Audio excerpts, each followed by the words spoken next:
Miabot sa 3,000 ka banay ang naapektuhan sa baha sa 7 ka barangay sa Davao City. Kinihuman milapaw ang tubig sa Talomo River tungod sa kakusog sa ulan kagabi. Gileyong girekomenda sa CDRRMO ug CSSDO nga ipailawom ubos sa state of calamity ang mga apektadong barangay aron ma-release ang pondo nga itabang sa mga naapektuhang residente. Ani report ni Sheila Vergara Rubio. Gipadalhan ginayon og inisyal nga tabang sa CSSDO ang kapin 3,500 ka mga banay nga nabiktima sa baha, kinisama sa luto nga pagkaon, pinaagi sa ilang community kitchen.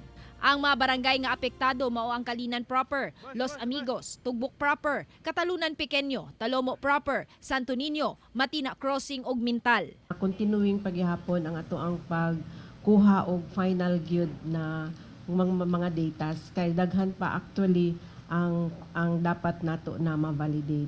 Girekomenda usab nila nga aprobahan sa City Council ang pagpailawom sa pipila ka apektadong barangay ubos sa state of calamity aron ma-release ang 50 million pesos nga itabang sa mga naapektuhang residente. Hinoon, walay natala nga naangol nga tao sa mga insidente, apan dayag nga adunay mga pananom ug isdaan nga naapektuhan sa baha.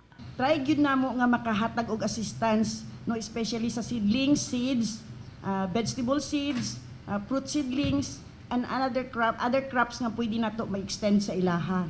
Gitubag usab sa CDRRMO ang reklamo sa pipila nga hinay ang pag-rescue sa mga natrap sa mga balay nga lubog sa baha. Sumala nila nga alas 4 pa lang gipatingog na ang siren sa matag barangay. Apan ang kadaghanan milihok pagkagabi na kanus apaspas na ang pagsaka sa tubig.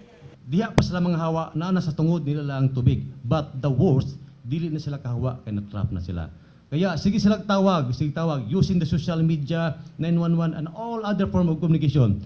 I tell you, during emergency, that is not totally possible.